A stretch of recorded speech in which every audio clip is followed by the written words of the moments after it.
মনে আছে রফিক ভাই, আমাদের গ্রামের পুরনো খামারটা? বাবা যখন বেঁচে ছিলেন তখন কত পরিশ্রম করতেন সেই জমিটার জন্য।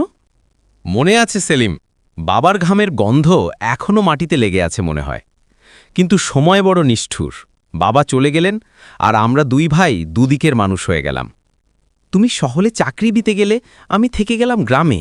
ভেবেছিলাম মাটির কাজ করেই বাঁচব, কিন্তু এখন জমি শুকিয়ে গেছে, বৃষ্টি কমে গেছে, সার বীজের দম আকাশ ছোঁয়া।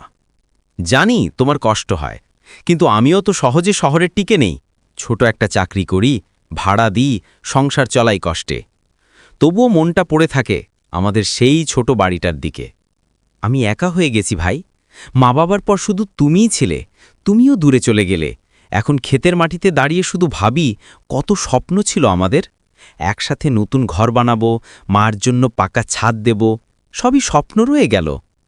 আমি জানি তুই রাগ করিস আমার ওপর, কিন্তু আমি চেয়েছিলাম কিছু করে তোকে সাহায্য করব। ভেবেছিলাম শহরে দাঁড়িয়ে টাকা জমিয়ে জমি ঠিক রাখব, কিন্তু জীবনের চাকা যেমন ঘোরে তেমনই আমাকেও গিলে ফেলেছে। জানিস ভাই, গত বর্ষায় নদীর পানি এসে সব ধান ডুবিয়ে দিল। আমি তখন শুধু বসেছিলাম, হাতের মুঠোয় এক মুঠো কাদা, চোখে জল। ভেবেছিলাম এবার হয়তো শহরে চলে যাব, কিন্তু এই মাটির গন্ধটা যেন টেনে রাখল আমাকে। সেই মাটিই তো আমাদের শিকড়। শহরের উঁচু দালানো দাঁড়িয়ে যখন কংক্রিট দেখি, তখন বুঝি এই চকচকে জীবনের ভেতর কোনো প্রাণ নেই। আমি তোকে হিংসে করি রে ভাই, তুই মাটির কাছে আছিস, আমি শুধু যন্ত্রের কাছে। কিন্তু আমি দরিদ্র ভাই, আমার ঘর চুইয়ে পড়ে, খাবার জোটে না। কখনো মনে হয় যদি তুই পাশে থাকতি তাহলে আমরা একসাথে কিছু করতে পারতাম। আমি ফিরব সেলিম, এবার সত্যি ফিরব।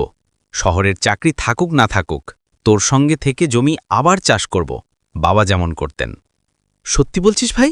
হ্যাঁ, আমরা দু ভাই আবার একসাথে শুরু করব। হয়তো ধনী হব না, কিন্তু অন্তত শান্তিতে ঘুমাতে পারব। মাটির গন্ধে, বাতাসে, গ্রামের আকাশে, বাবার আশীর্বাদে।